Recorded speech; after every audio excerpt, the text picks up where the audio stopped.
Okay, hang on. There we go. All right, we're on. Okay, thanks, Dan. All right, so we'll call this meeting to order. And let's take care of, oh, there you are, Lisa. Hi, Lisa. Hi, sorry, I had to run to a couple of schools. No worries. We just called the meeting to order and started recording. Thanks. So the first two items on the agenda are the approval of the minutes. Let me just pull it up in board book. Let's see. The approval of the June and September 2021 minutes. So did everybody get a chance to look at them? Or at least let us know if they have comments. So let's first go through June. I'm just looking for the date. June 2021. June 15th, 2021. Can I have a motion to approve those minutes? I make a motion. Okay, and a second. I was not present for June, so I'm not. I think I wasn't either. These are the minutes from Ruby and Taffy's meeting, so I think we can still approve them even if we weren't there. Right. In that case, I second it. Okay, great, thanks. Any comment on the minutes? Okay, then let's vote to approve them. Everyone in favor? Aye, Melissa. Aye, Sharon. Hi, David. Okay, so that motion passes. And then let's go ahead and do the same thing for the communications. I'm sorry? Oh, David, you made a suggestion during the June meeting. You're in the minutes. Oh. No. I think you might be looking at the September. Yeah, ones. September, yes. Was that September? Yes. Okay, sorry, my bad. My bad. Yeah, so let's approve the September minutes. They were the September 21st, 2021 minutes. Can I have a motion for that? I'll do it again. Thank you, Sharon. Second. Second. Okay. Everyone, is there any discussion? Okay. All in favor? I'm Melissa. Aye, Sharon. Hi, David. Okay, great. Motion passes. So both sets of minutes have been approved. And then let's just go back to the agenda.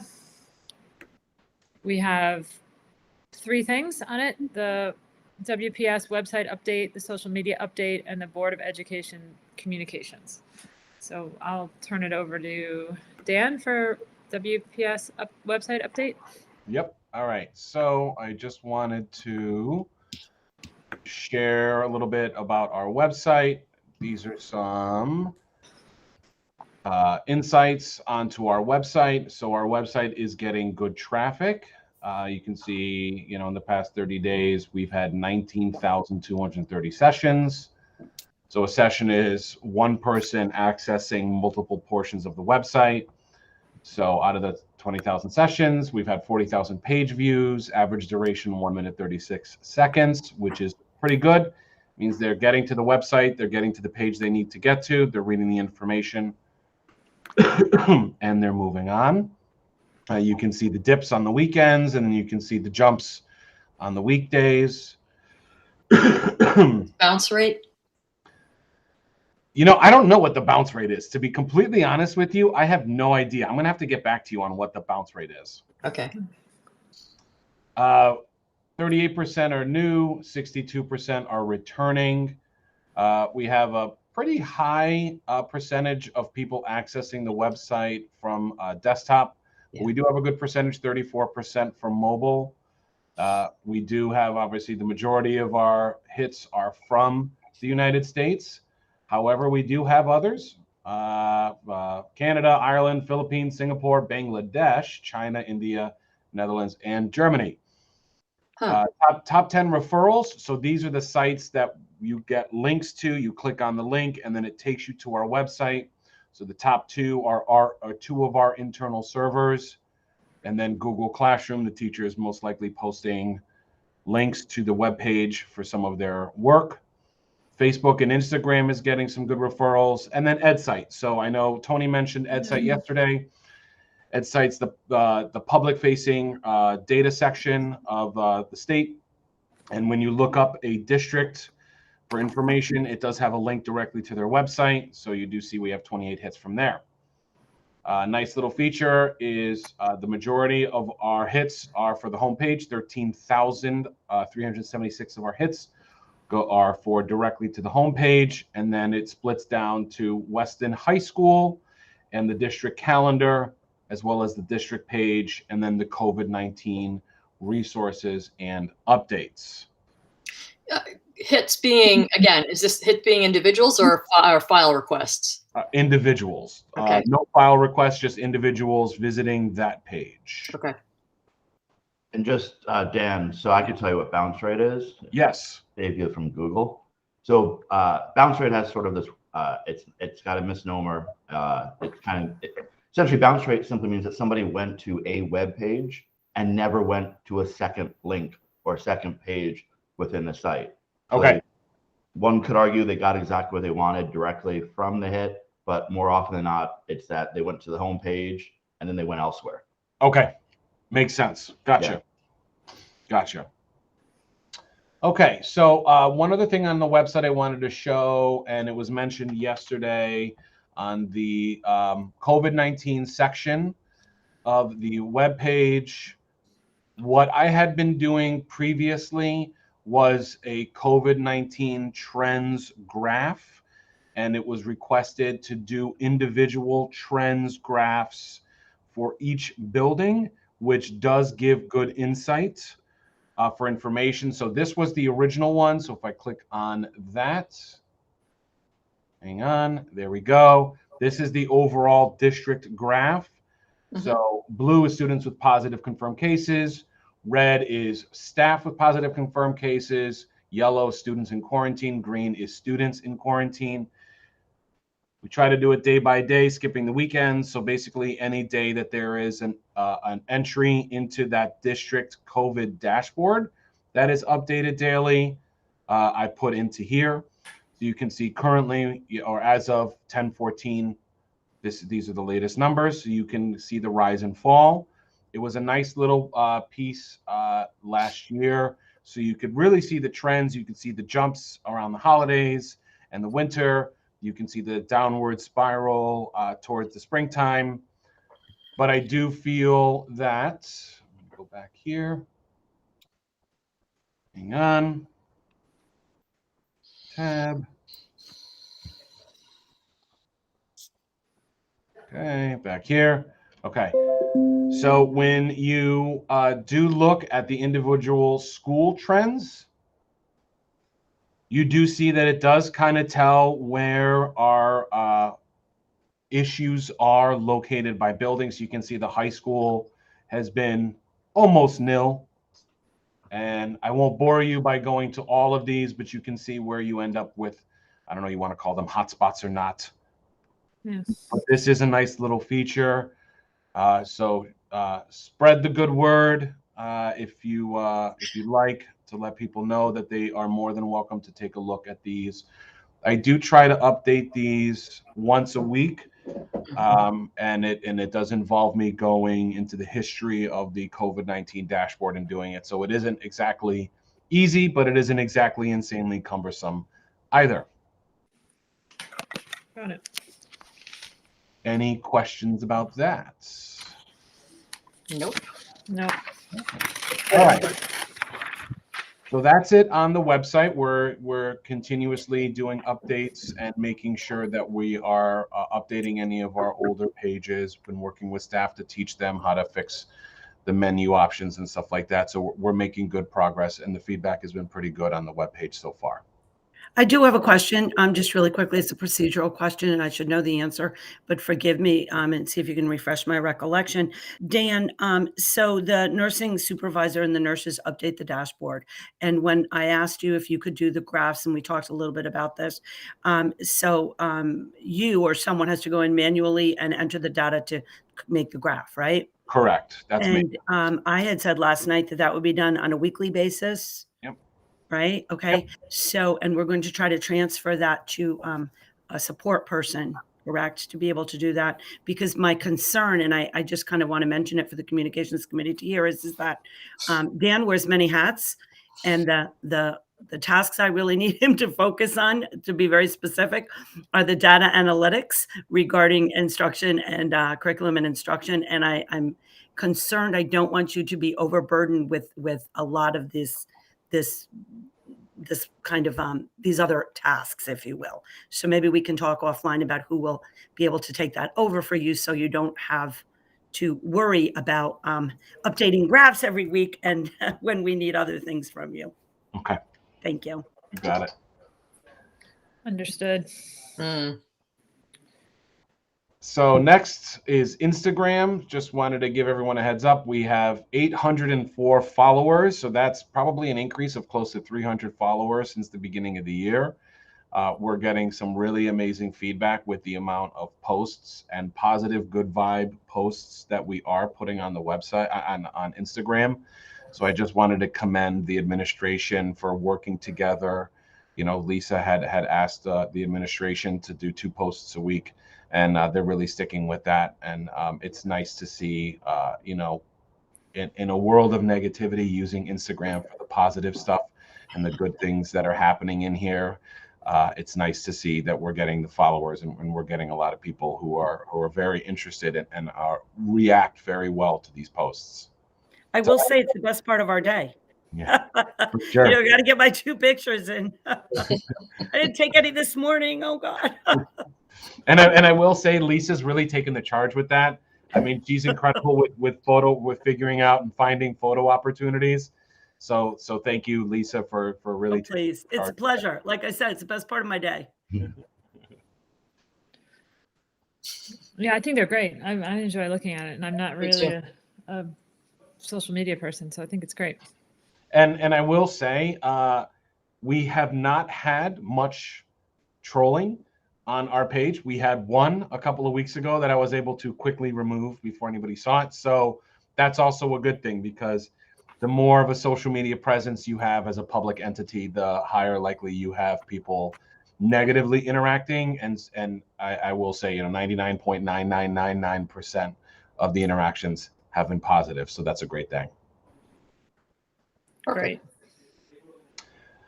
So next on the agenda item, Board of Education communications.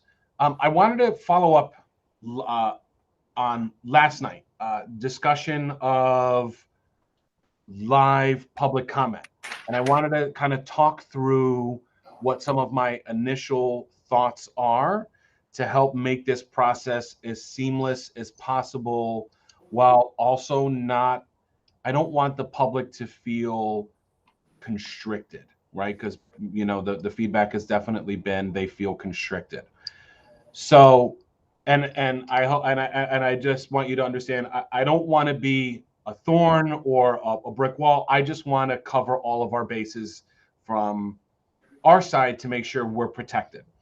So the way Zoom works is Zoom has waiting rooms, right? So one of the options we could do is we could have everybody outside of the public who's supposed to join the public the Board of Ed meeting, join.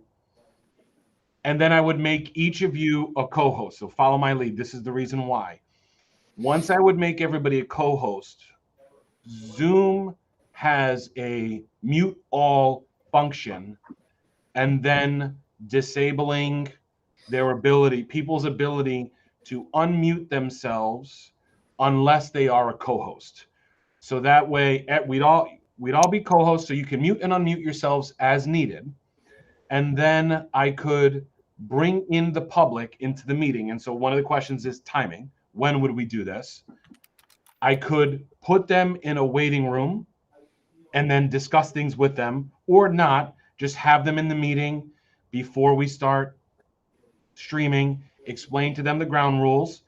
We would mute them, and then when it came time to public comment, myself or most likely Jody would then ask each person one at a time to read their public comment, and she would ask them to unmute, or she would unmute them so then they could speak. So that's one option.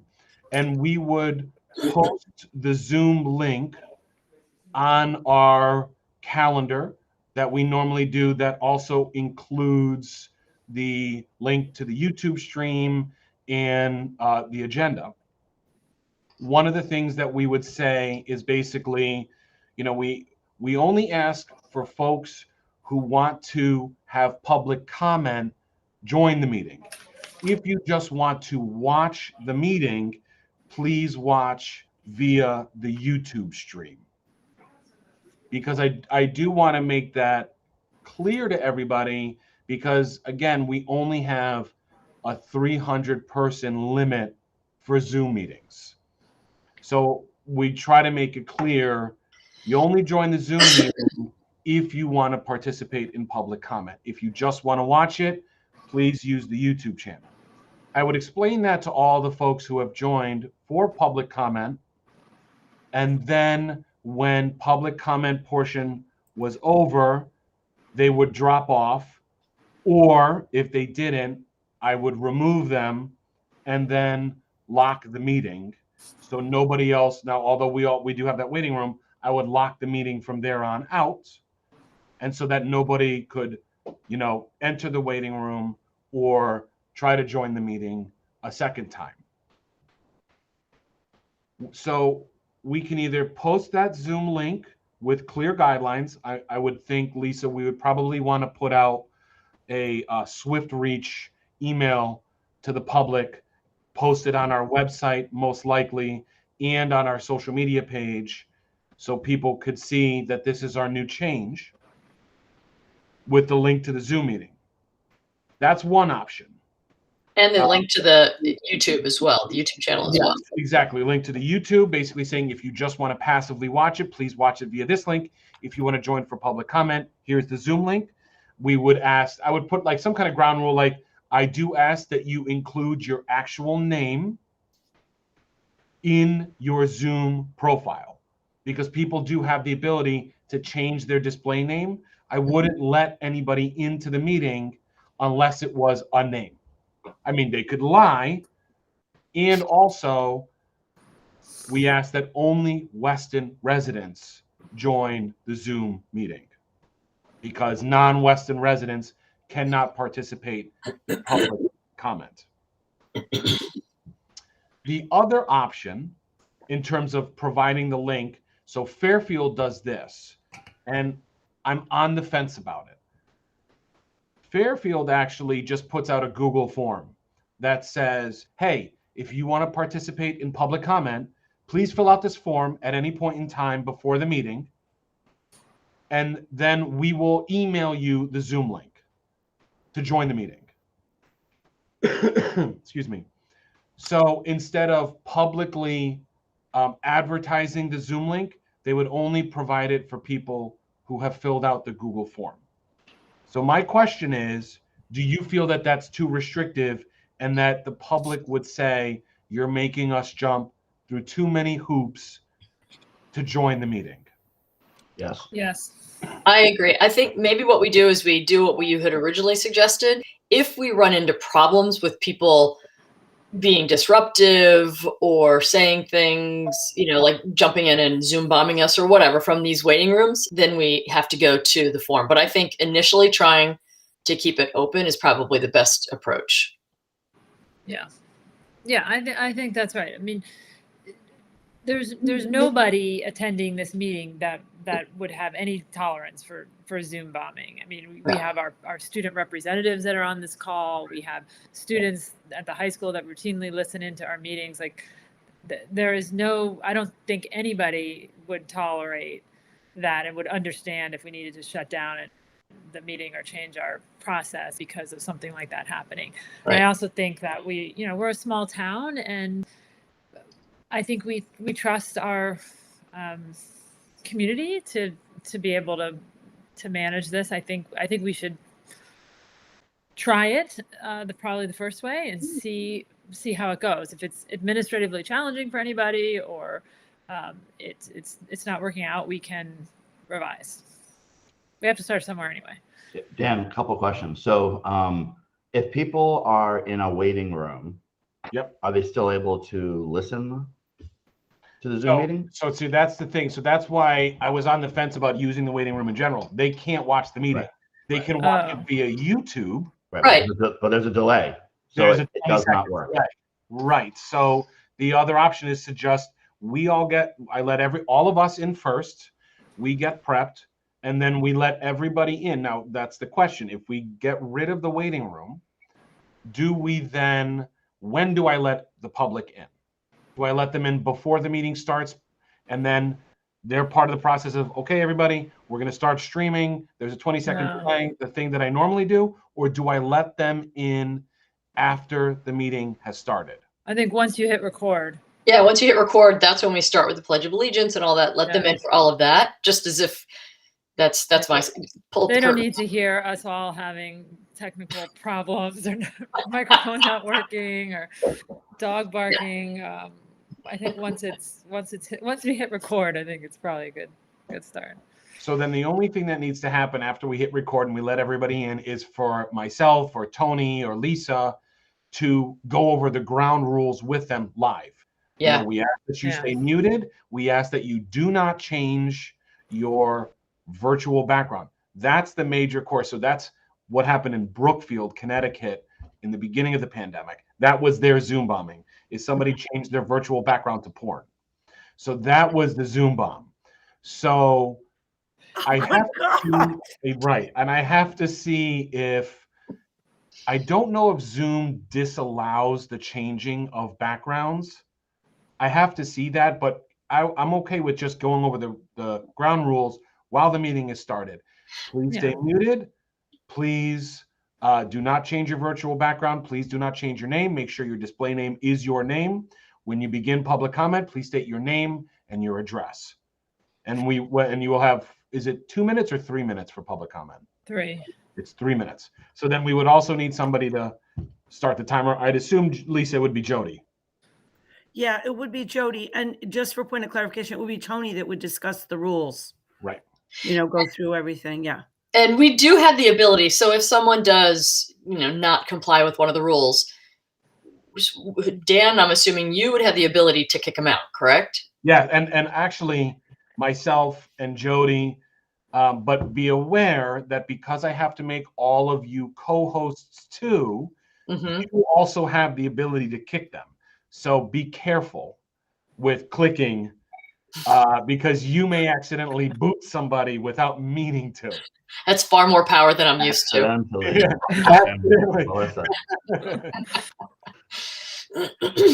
June, I see you have a question. Yeah, I just wanted to comment that you said that the public comment is 3 minutes. Yeah. Our district policy, because this came up at early meetings earlier in the year, our district policy is 5 minutes. And that was posted, after it blew up at one meeting. So okay. When you say policy, June, what policy? There is an practice. Is it a policy or is it just it's a policy practice? What can you get me the policy number just so we can check it? Yeah. And because it might have to be reviewed. Yeah. 5 minutes is a long time.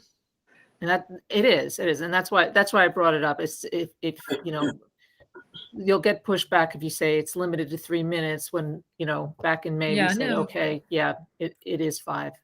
We need to be accurate. We need to be accurate. We need to make sure the policy, what the policy clearly states, and if we have to review the policy, I'm not saying to limit it, but just to review it, given what we're moving to, it might be a good idea. Dan, how do you address? So I don't think it would be right to say to people that if they're going to participate in public comment, they have to join the meeting at the moment it starts. No. They wouldn't join the meeting at the moment it starts. They would just stay in the waiting room.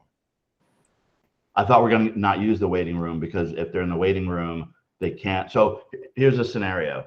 So our meeting started at 6 o'clock, 7 o'clock, whatever the case may be. And some of the people that might want a public comment have other responsibilities at the time the meeting starts. So they look at the agenda and they say, okay, I'm going to take a guess that we're going to be at half hour and 45 minutes in. So they join the meeting a half hour or 45 minutes in. They find where we are on the agenda. They then want to participate in public comment.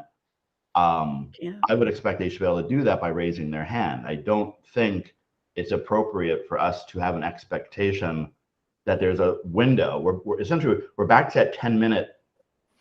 No, public but comment that David, people- it's the same I'm just thinking back to when we had in-person meetings. Yeah. You know, public comment is on the agenda at a certain Right. point. It's usually very close to the beginning. It's after any announcements, Right. recognitions, Pledge of Allegiance. It's Yeah. other than that, it's very rare that it would be Oh, okay. after the 30-minute mark. So it's So what very happens- easy to predict, and you have to be there then. I mean, if we had an in-person meeting last, 2 years ago, people show up for public comment. Now, they don't have to be there right when we're doing the Pledge of Allegiance. They could stroll in up until public comment. But if they get there after public comment, Too late. it's No, too that part I late. understand. So We how? can't interrupt everything else that we're doing to go back to that. I mean, unless people want to No, revise the way that we've been doing it. And I understand that part. My question though is how administratively will Dan be able to handle that? Let's just say a public comment, like you said, it is early on. I overlooked that. And so somebody tunes in, logs in, gets onto Zoom at 6:10 or 6:15 for me that started at 6. And they're in before public comment started. So I think the criteria is they have to show up before public comment starts. Correct. But there's some window. So Dan, administratively, that's you have the bandwidth, or June or Jody or whomever, to sort of in a potential 15 or 20-minute window from when the meeting officially starts until public comment comes up, you can administratively get these people in. Like, how do you? So basically what would happen is the vision I see is we give the public comment, and whenever they join, whether they join at 5:50 or at 6 o'clock, I see that list in the waiting room of people. So I'm not going to let anybody in the beginning unless it's us, everybody who's non-public at the meeting. Then I start recording, and then we decide, do I let them in before the Pledge of Allegiance or after? And then, what was that? I say as soon as we start recording, say, all right, we were recording, and then let them in then, so they feel as if they've been there for the entire meeting. So then we do that, and so then if that's the decision of the board, then I let everybody into the meeting who's currently there. Now, David, the waiting room stays available the whole time. Okay. So if people join a couple seconds late but before public comment, I can still let them in. Okay. What I would do is when we put out that initial public notice, I would just put the guidelines. We ask that you try to connect to the meeting before 7 o'clock. We will let you in the moment we begin recording the meeting. We ask that you keep yourself muted beforehand. And I think I can make that change in the Zoom meeting to automatically make sure people connect to the meeting muted automatically.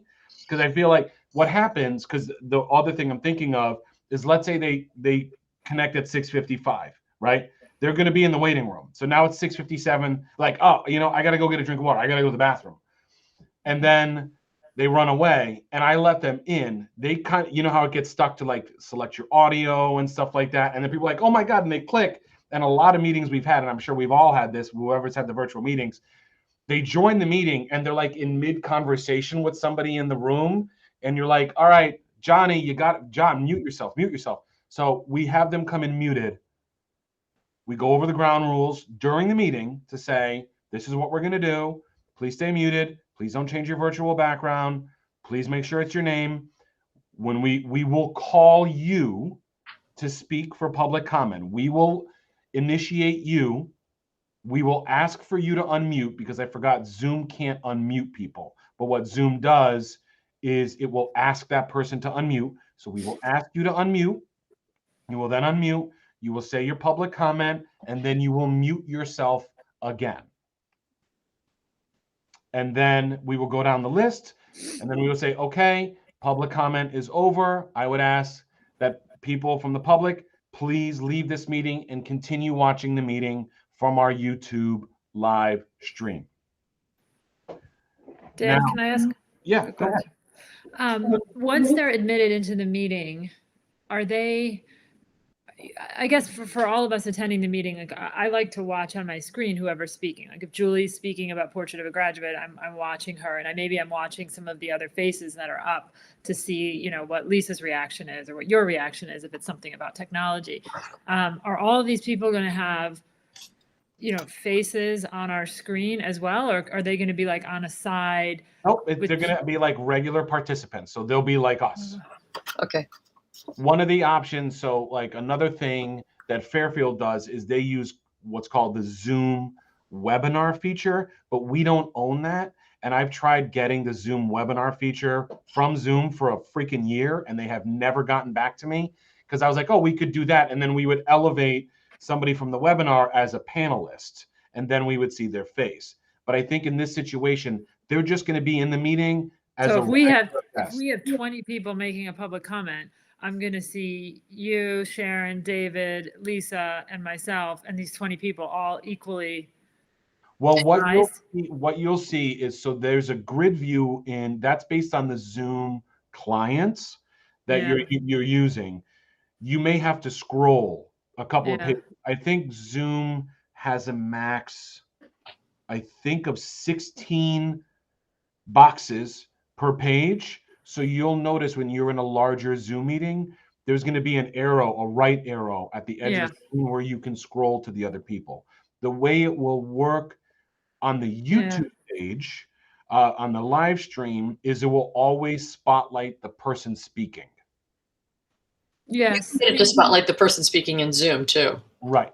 No, that I get, but I mean, I don't know how you guys all do your Zoom, but I usually have the speaker big, and then I have, you know, everyone else across the top, and it's useful to see, you know, people's reactions to what's being said. If I were in a live board meeting, I'd be looking around to see what people's reactions are. Same. So that's less than ideal, but I think as long as we keep the public comment at the beginning of the meeting and the only things being discussed prior to that. Am I correct, Dan, Lisa? I think the things that come up before public comment are just recognitions and the Pledge of Allegiance.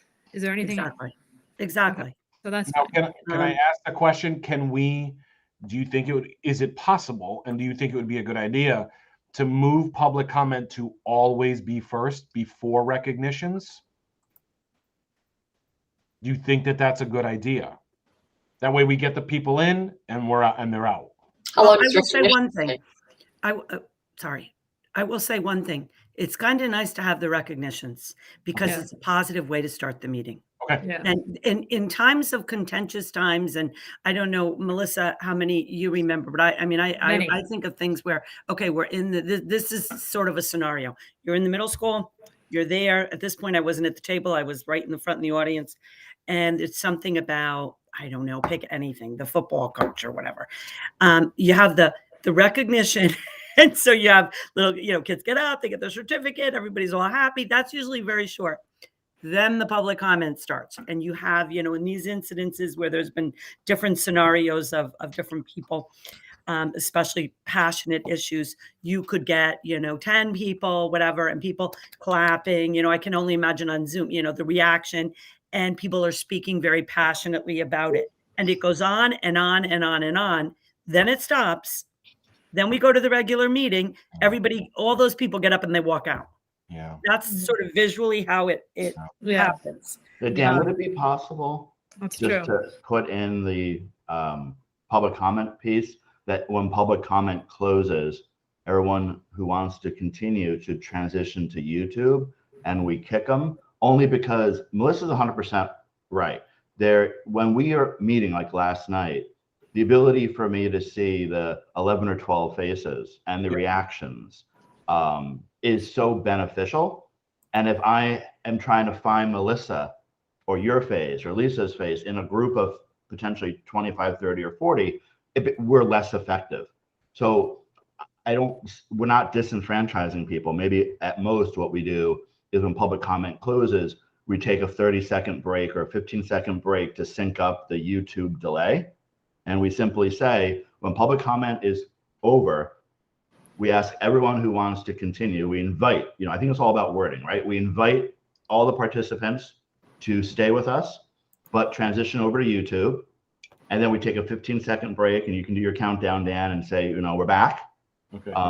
And that way we can continue as a board to operate as efficiently as possible by reading the nonverbal cues. And I know I have documents up on my screen. I keep my iPad over here to look at more stuff. So I think we would do the job that we were asked to do a lot more efficiently if we could keep it to the 12 or 15 typical participants. Right. And what Melissa had said, the way she has her Zoom layout set up, keep it just like that, Melissa. You keep that layout where it's the spotlight. So no matter how many people are in the meeting, whenever somebody from the public, if they start speaking, they're going to show up big on your screen. That way you can see whoever's talking. That way you don't have to scroll. See, I bring it in, like, I have my Zoom and my Google Meet always set up like the Brady Bunch boxes. So I see all 6 of you right now. I prefer it that way. But the way you're talking, the spotlight view is probably your best bet if you want to see those who are speaking during the meetings. Yeah. Okay, I think that sounds reasonable. And like we said, this is our first try at it. If there's so much noise every time everyone's joining, they're talking to their wife or they're checking their dinner, and it's like loud noises everywhere, then we can say something at the next meeting that, hey, that was really disruptive. Let's not do that again. Yep. See what happens. If it becomes a recurring problem, then we can go to the waiting room model. I don't know what else to do.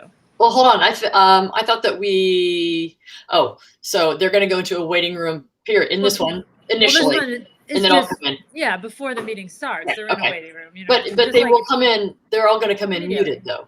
Yes, they will come in muted. Yep, I'm going to put in measures in place for people to come in muted. Oh, okay, good.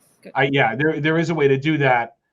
And I know Zoom has put in even more features over the past year to try to decrease the chances of something like this happening. Yeah. Okay. So, Lisa, all we're going to have to do, and so now the question is, what usually happens is we usually create the Zoom link for the meeting about a week before the meeting or a few days before the meeting. Do we now need to create that well in advance and create the calendar link for that well in advance, which means then the agenda has to get built well in advance? Or do we continue with the same timeline of, it usually gets posted on our calendar about 5-6 days before the actual meeting?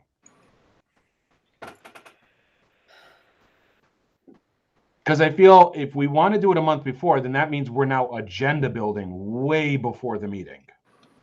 I would think, and Lisa probably needs to speak to it, I would expect that, I think we have an obligation to post a final agenda 24 hours before. There's some window, right?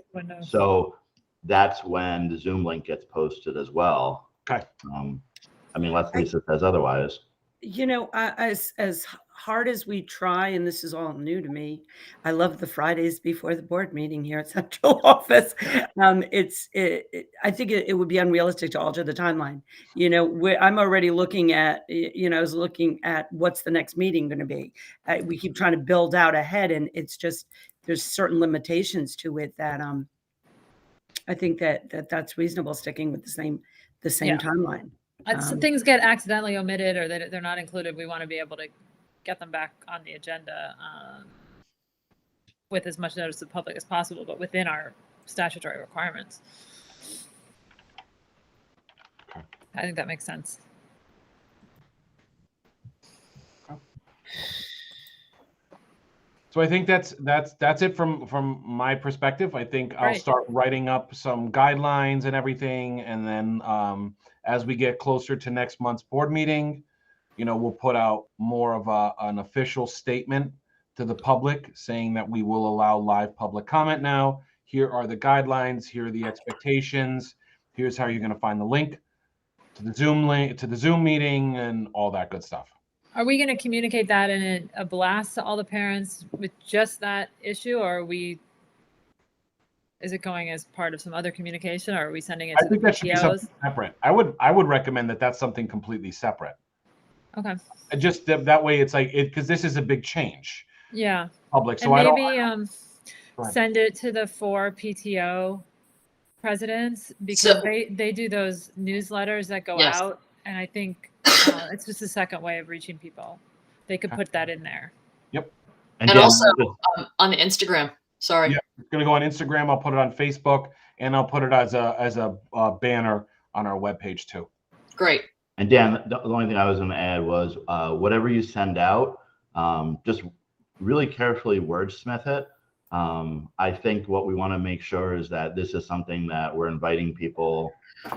We have to put restrictions on, but I think it's all going to be about how the wording is received. So we don't, we don't want to be harsh when the intent is not to be harsh, right? We want to be very inviting. Yeah, it's good news. It's right. It's Right. good news that. Yeah, and I think we can explain. There's some limitations that we have not even really thoroughly thought through yet. So yeah, we're very encouraged, or whatever. We're really happy to be able to offer this, and there's some guidelines that is going to help us make sure everybody has an opportunity to speak and be, fairly heard. Yeah, and let's button up the time.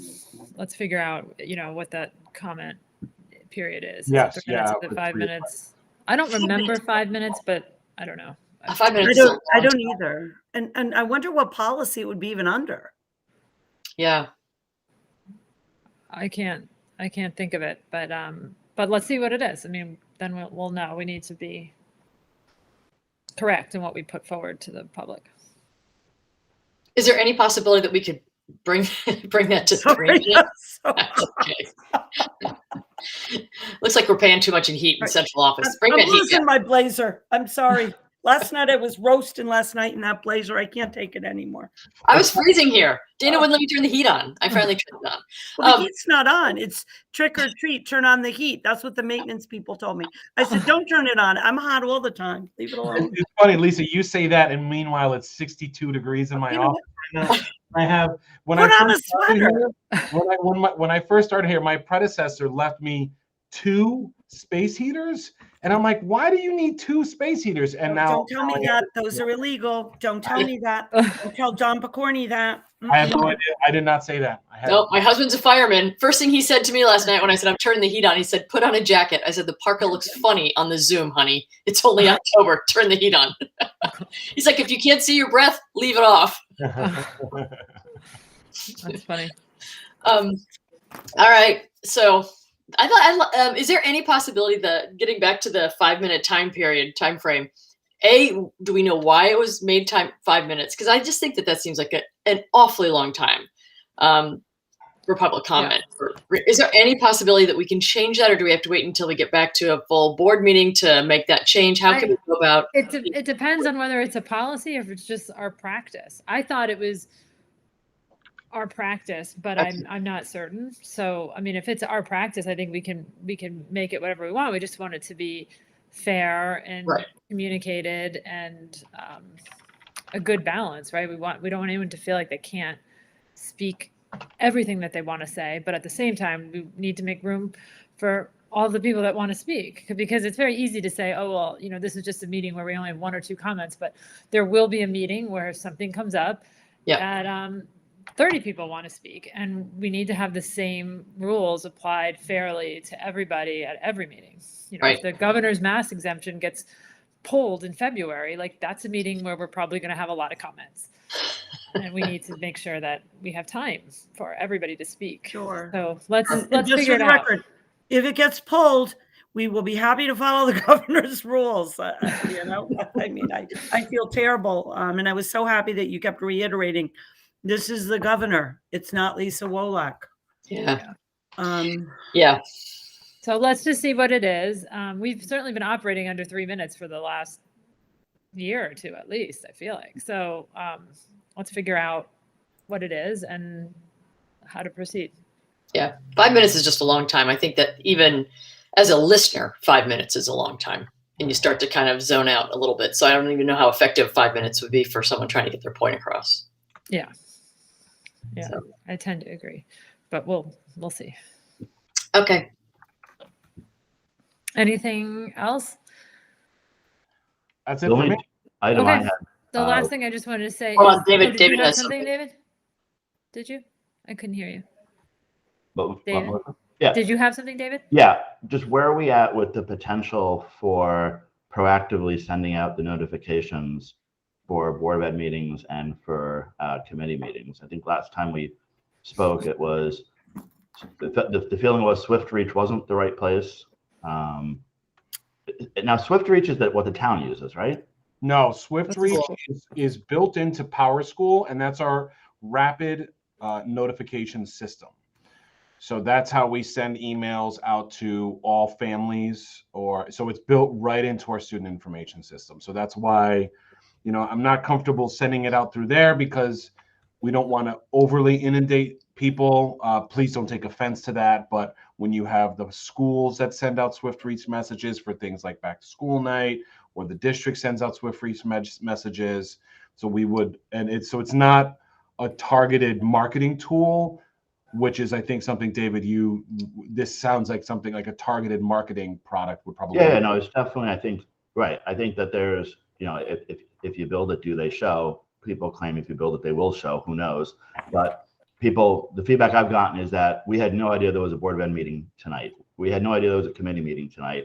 And it is on the calendar. They're not really surprises. But if we can come up with something like a MailChimp or Constant Contact, I think the question is, do we have the bandwidth and capabilities to do it? I know everyone's spread thin, and I know things sometimes cost money. The free versions have limitations, but at least from a framework, can we put it back on for November and come back with, hey, this looks like it would be a possibility of, potentially sending out one Swift Reach saying we have these mail campaign where you can opt in through MailChimp or Constant Contact, and then just a reminder goes out before each meeting.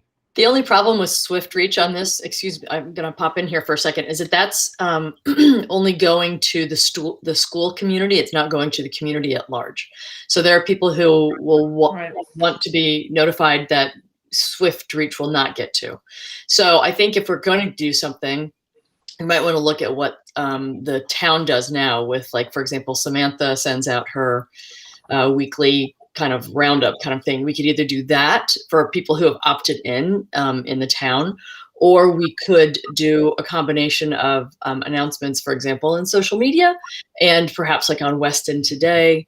I think that there's a pretty decent percentage of the town that reads Weston Today. That's a good idea. So I think we could work with Ted Kraft on that maybe, and have him just post a calendar of what's happening this week. The Board of Ed, these are the committee meetings. He could just put it at the bottom. It's his choice, but it's his choice. I mean, he's been very, very good with helping promote various things that I've done.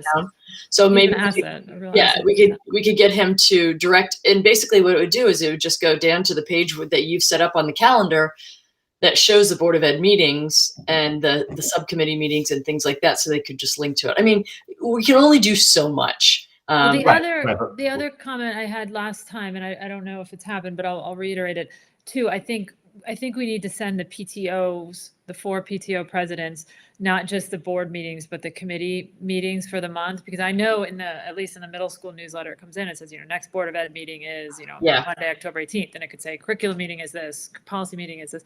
And then, at least you have the people that read the PTO newsletter from the school community. And I think your point about the town, Sharon, is a very valid and important one, but from the school community are the people that are probably reading the PTO newsletters. Only about, I think that the membership, the PTO membership, and Lisa, I mean, I should know these numbers a little bit better after all my experience with them, but I think it might be like 65% of the school community is part of the PTO. And that's a big number, 65. No idea. I meet with the 4 PTO presidents. I can certainly just email them and say, can you please put in your monthly newsletter the schedule, attached is the schedule of the board meetings and the committee meetings, not just the board meetings. Just here are the committee meetings, here are the board meetings. If the person that manages the site could they have a communications chair that can do it. Yeah, just an idea. I don't want to create more work, and if the PTOs don't want to do it, that's certainly their choice. But it just seems like another opportunity to get people those dates. I mean, David, I don't think we should stop looking into MailChimp as an option as well for opting into alerts. I'm hearing Lisa say, Dan's stretched pretty thinly. I'm hearing Dan say that we don't currently have the technology to do that. so I just want to be careful as we're entering budget season, not to try to tackle something that may require a lot of manpower. So How about this? Yeah. I'll reach out to BTO presidents and I will tell them to, I will ask them, not tell them, if they could at least post on the front page of each of their websites, the committee meeting schedule and the Board of Ed schedule, so it's there. In my district newsletter that I send out, oh my God, we got to send it out next week, on the front page, and I've been writing in there like the next meeting or click here to the link. I can continue to do that. Okay. We can see about this other system, like from my point of view, and I'm sorry, I had missed the other meeting, is there a way to do it free? Is there a way to do it where we send out one SWIFT and we do something through the town that says, if you want to join this service, join it?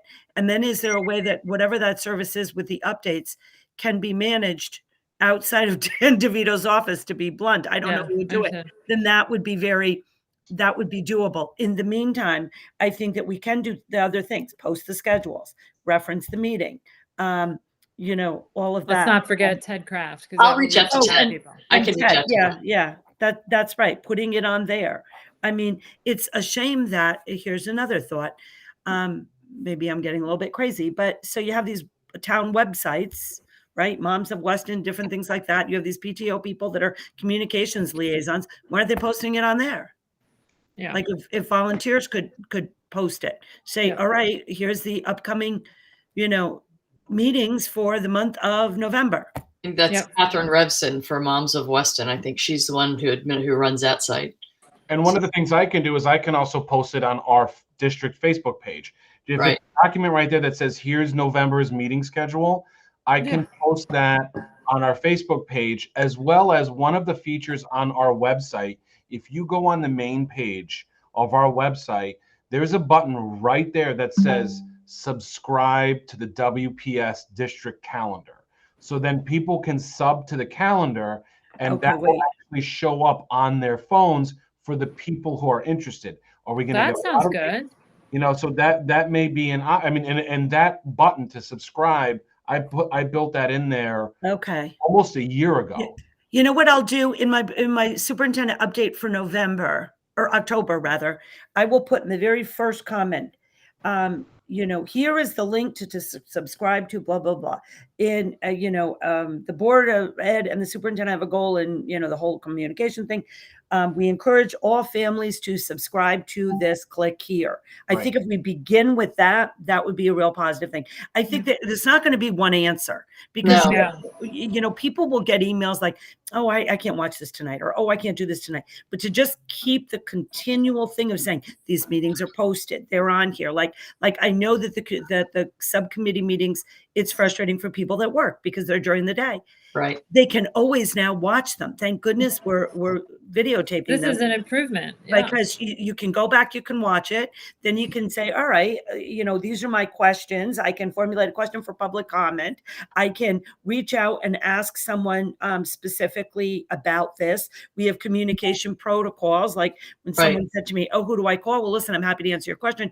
I want to reference this. I'm going to email it to you so you know. I think we just have to keep hammering it home that kind of thing. One thing that happened, I just want to say it to you three, to take advantage of you three being here, is that what also has been helpful to me is that there have been times where a couple of board members might reach out and say, Lisa, I just wanted to give you a heads up.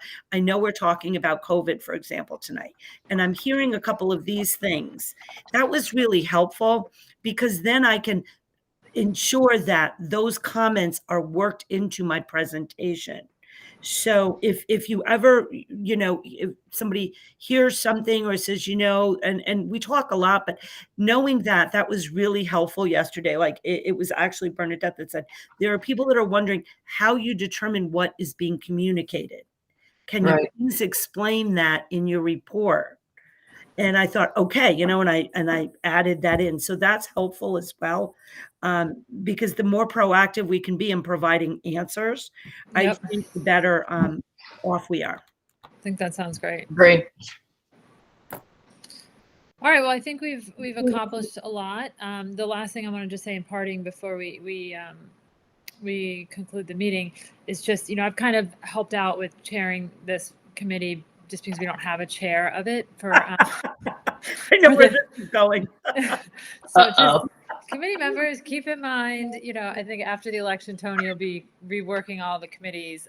But generally, if you have an interest in sharing communications, you can let Tony or myself know, and we'll work it out so that workload is evenly distributed. But I just wanted to put that out there. Many hands of leadership make light work, right? No, could we frame that or put that up in bold? Sound like my grandmother. Yeah. No, I think that's great. But we've accomplished a lot. So good work, everyone. And then thanks, Dan. I know Yes, Dan. you really have done a lot, and none of us have been on the communications committee prior to this year. But I'm very impressed by what I've seen you tell us about all the social media and the website and all the changes. So we appreciate your hard work, you and your team. Yes. Very much. Thank you. Thanks. Okay. David, great feedback from you too. Yeah, for Thank sure. you. Yeah. Okay. Okay. So can we have a motion to conclude the meeting? I make a motion to conclude the meeting. Okay. Terrific. Fun. Great. Have a good day, everyone. I'll see you soon. Thanks, Thank you too. You too. Bye-bye.